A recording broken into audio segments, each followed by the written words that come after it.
Joining us for the latest on Calabarzon region is Mark Rafael Sasutona, Information Officer of OCD Region 4A. Good morning, Sir Mark. Thank you for joining us on Morning Matters. Yeah, hello ma'am, magandang umaga po sa akin. And Sir Mark, gaano naka-widespread yung flooding across Calabarzon ngayon? Ma'am, per latest update po namin, meron tayong mga monitored na flooded areas po actually. Since kagabi po ay red rainfall warning na po sa part ng specifically in Batangas. May mga monitored po tayo sa part ng Batangas, sa Batangas City, Taysan, Lemery, Tuwi, Balayan, Calaca, Dian, and Bawan. This is in coordination with our Provincial DRM Council, Provincial DRMO na latest update. Then marami rin tayong mga monitored po sa part ng Rizal. Doon po sa Teresa, though if po subsided na, may reported po kagabi. And definitely po doon sa Morong, may 4 na barangay po tayong binabantayan. And Rizal, sa Montalban po, San Mateo, Taytay, Antipolo, and also Cainta. Sa Laguna rin po, meron tayong monitored sa San Pedro City and Santa Maria. Sa ngayon po, sir, ilan po ang pamilya or individual na apektado po nitong malakas na ulan, dala po ng habagat, at ilan po ang mga nasa evacuation center? Right now, ma'am, actually yung aming latest yung situation report po namin number 70. Based po ito kasi sa Dromic, but definitely, ma'am, meron po mga changes. Specifically po, kagabi na may mga nag-evacuate po dun specifically sa part ng Rizal, kung saan medyo malalakas talaga po yung pag-ulan. But definitely, kung kagabi po, meron tayong, as per latest update po, ay meron tayong 242 families and with 968 individuals sa 21 evacuation centers. But definitely, it will also go up po based po sa kagabing update. Kasi yung drone report naman po ng ating DSWD is centralized po siya. So, yung magiging update po namin ngayon, mas tataas po siya from this. Sir, pagdating naman po sa mga numero, meron na po ba nga na-report na mga nasugatan, nawawala, o kahit mga casualties po? Ma'am, yung last din na coordination with you, nung na-interview din po ako, meron pa rin po tayong reported po na for verification, 7 po from Rizal, Batangas, may mga sa Rodriguez po, Batangas City, Antipolo City, Santa Teresa City sa Batangas, and Binangonan. This is subject for MDM validation pa rin po. So meron lang po mga cases kasi na hindi related, kaya ibina-validate po namin. Then sa injured po, may 2 pa rin pong reported from Cavite and Rizal, and yung missing po, may 1 po tayo from Batangas. For validation po ito, ma'am. Yung casual. Well, sir, with regards sa evacuation centers, kamusta naman po ang mga established evacuation centers, and are they at capacity or may space pa naman po? From the latest update, ma'am, kasi katulad po ako po during kagabi, diretso po hanggang ngayon. Bali, monitor naman po namin yung mga pag-evacuate po na ating mga mga LGUs, local government unit, and based po dun sa update lagi po namin na kung may kailangan po sa ating mga evacuation centers, mag-update po sa amin. But definitely po, kanina po pag-update po namin, wala pa naman po so far na hindi po kayang ma-manage pa ng local government unit. So I think sufficient pa po yung ating mga local government unit na mga evacuation centers. Sir, meron po bang provisions for the elderly, infants, mga PWDs?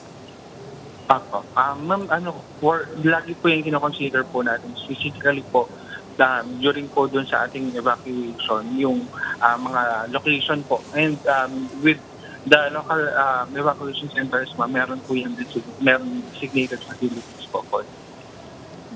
Sir, para po mas mabigyan po ng bigger picture, maintindihan po ng ating mga kapatid, ano po ba ang nagkukos, saan po nanggagaling ang tubig ng mga pagbaha dito po sa area sa Calabarzon? Meron po ba tayo mga flood control projects na nasira dahil nga po dito sa malakas na ulan, dala po ng habagat? At meron po ba mga flood control projects din po na supposedly ay gumagana po pero dahil po sa mga issues ngayon ay wala pong gumagana na flood control projects?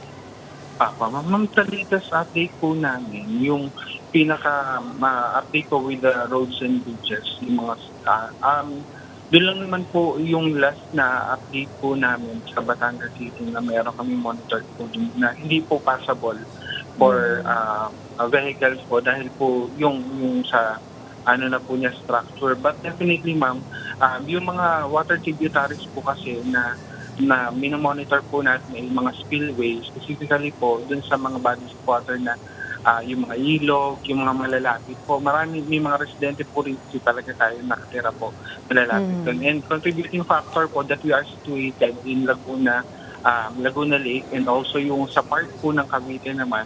So ngayon po ma'am wala pang update po for Cavite ng flooded areas. But definitely ma'am, pinoconsider natin na since sila po, yung may mga areas po tayo, specifically yung mga Bacoor, yung mostly malalapit po sa Manila Bay.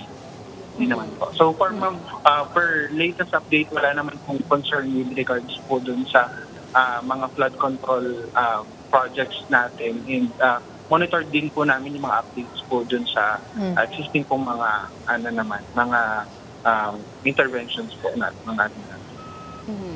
Pero ang malaking concern kasi dyan, sir, is buong linggo pa rin magpapaulan itong habagat. At alam naman natin na ang rehiyon ng Calabarzon ay tinamaan na nga rin nitong mga pag-ulan noong mga nakaraang linggo. So may enough provisions pa rin po ba for the coming days? Yes, ma'am. Activated naman din po yung ating sa response po natin yung DSWD po natin. Kausap po natin lagi with regards po dun sa mga stockpiling po. And prior po this, nag-prepare na rin naman po yung ating RDRMC with regards po dun sa mga, siyempre po, during peace time and yung mga tag-init pa, we are, prepositioning mga non-code items, food and non-code items na rin po with the help ng ating DSWD.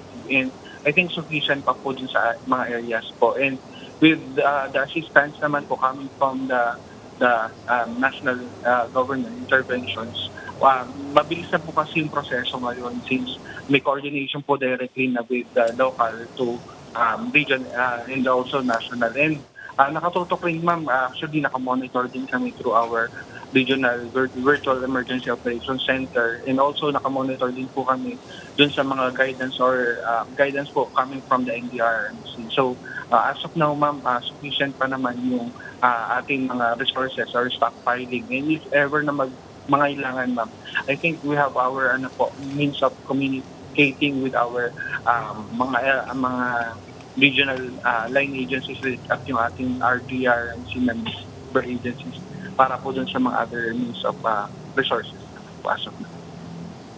Sir, as Pauline mentioned nga po na may mga pinagmamasdan pa ang pag-asa na LPAs. So at this point, may mga preventive measures pa po ba or are all the measures responsive?